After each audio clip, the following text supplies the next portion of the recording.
श्रीवर्धे माने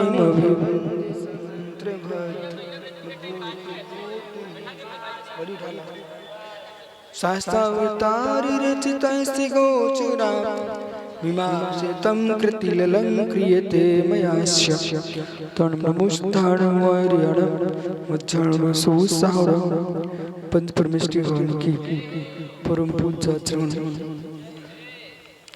विद्यानंद स्वामी की श्री विराग सागर महाराज की अहिंसा धर्म की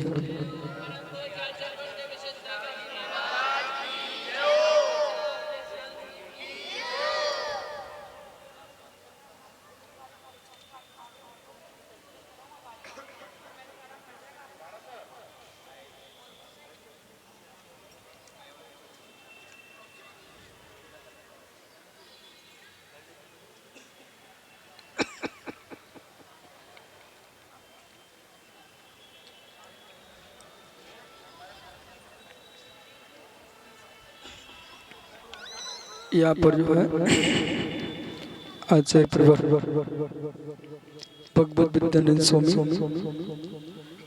समुद्र स्वामी कृत आप्त मीमांसा ग्रंथ असहस्र टीका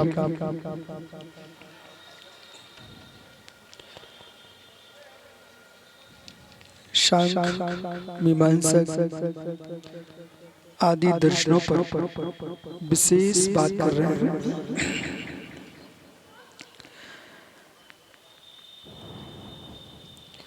पूर्व में कहा कि जो अभिव्यक्ति है व्यापार है प्रधान का, तो प्रधान से भिन्न की अभिन्न, प्रधान से अभिन्न ही व्यापार है, तो व्यापार ही क्यों?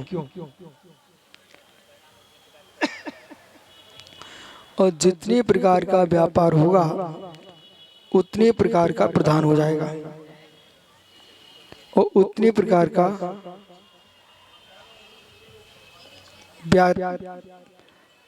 प्रधान का व्यापार स्वीकार करना पड़ेगा। और ऐसा स्वीकार करते तो अनवस्था दोष आता है।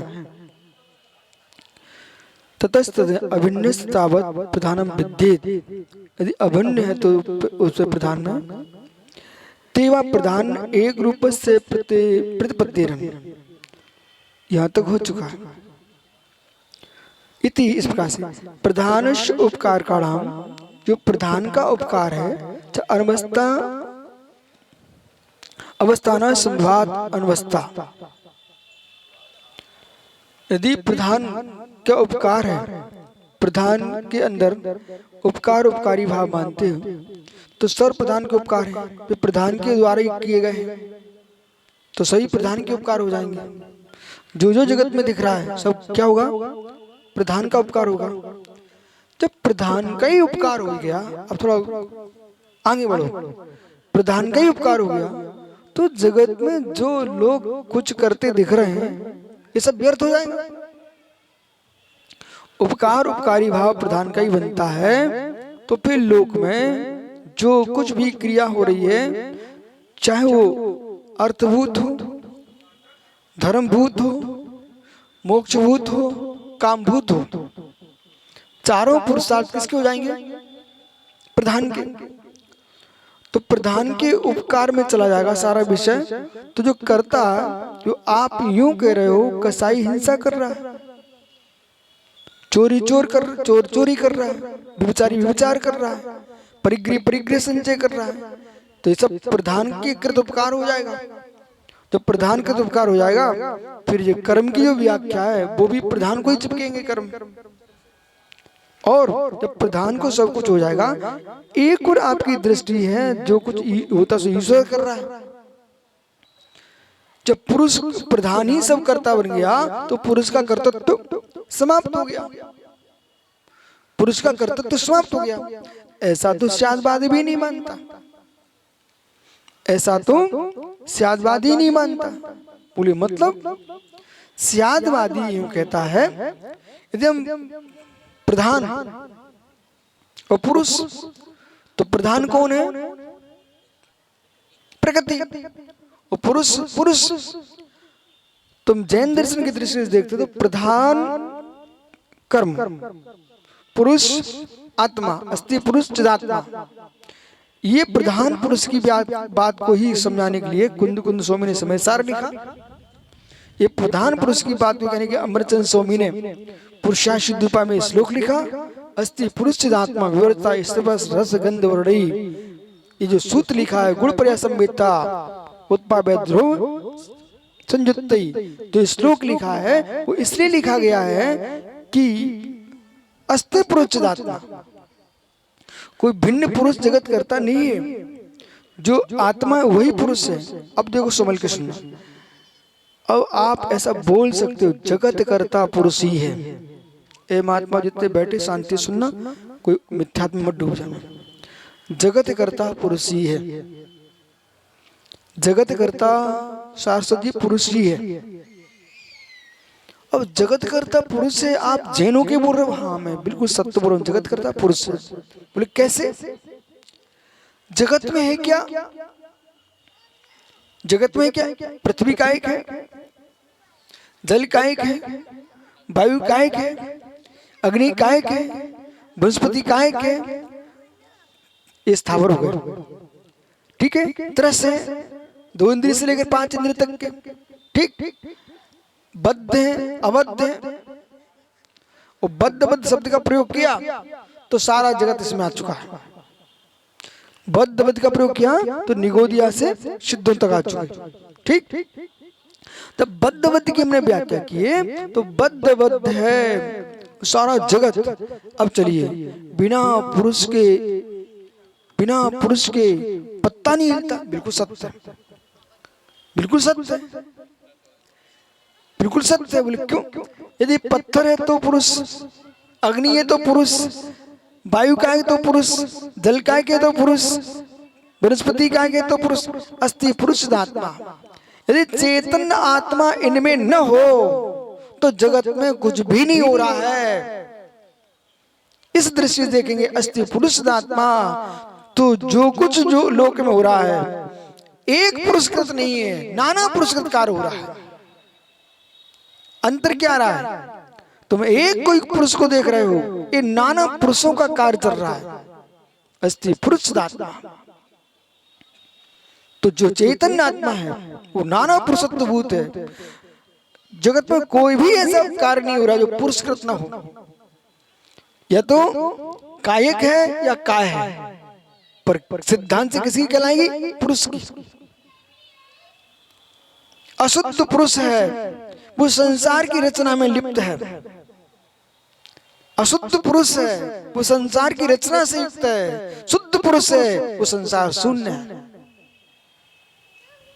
हमने 2 पुरुष बना लिए अपने, हमने बनानी है ही वो तो अस्ति पुरुष चिदात्मा। तो जो शुद्ध पुरुष है वो कौन है? सिद्ध परमात्मा।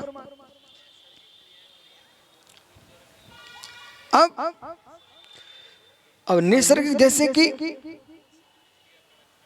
बहुत अच्छी बात है, आप तो सच्चे जैनी हो ना। तो बिजली तड़क रही है आकाश में, विद्युत है ना, विद्युत है, चपला है ना, एक इंद्रिय है। विद्युत है, एक इंद्रिय है। घन गरज रहे मेघ, पौद्गलिक है।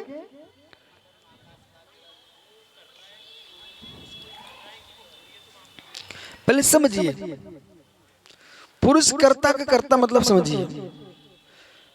बुद्धिपूर्वक करना, अबुद्धिपूर्वक होना। या तो तुम्हें ये देखना पुरुष की क्रिया है कि नहीं, पुरुष है कि नहीं, ये देखिए आप। जैसे शरीर है, ठीक है, हमने नहीं सोचा, पहले छोटा था, बीच में थोड़ा मस्त हो गया, अब फिर से ढलने लग गया। हम तो नहीं सोच रहे, लेकिन जो कुछ प्रबंध चल रहा है इसमें साथ में पुरुष है। और पुरुष निकल जाएगा इससे ना, इसका प्रबंध रुक फिर नष्ट ही होना है। क्या हुआ?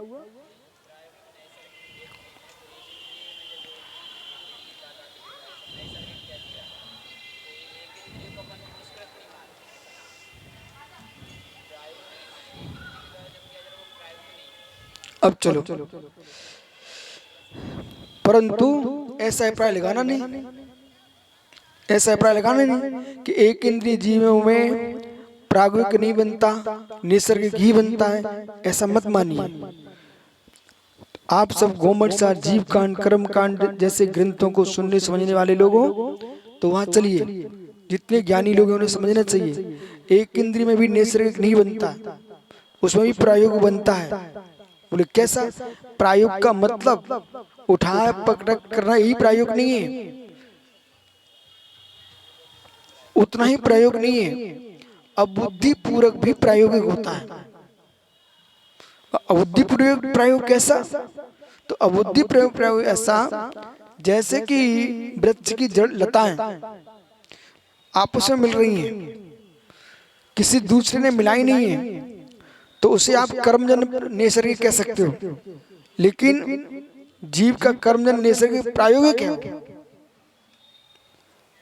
इस बात को समझना चाहिए आपको, गहरे में जाइए। कैसे समझना चाहिए? श्री कमल प्रमेय मातंड ग्रंथ में आचार्य प्रभात चंद्र स्वामी ने जब ये व्याख्यान किया, जगत कहने लग गया सहज सहज सहज सहज, तो जब सहज की व्याख्या की तो उन्होंने कहा ये जो पीपल की बरगद की जड़ें नीचे आ रही हैं सहज नहीं है, उनको आहार संज्ञा है। वृक्ष जो चिपक रहे एक दूसरे में ये सहज नहीं है, मिथुन संज्ञा है। जड़ें जा रही है, जहाँ धन गड़ा हुआ है वहां जड़ें जा रही हैं, ये सहज नहीं है, परिग्रह संज्ञा है, प्रायोगिक है। अपना संवेदन ले रहे हैं, प्रायोगिक है। इसलिए लोग जिसे सहज कह रहा है वो सब प्रायोगिक है।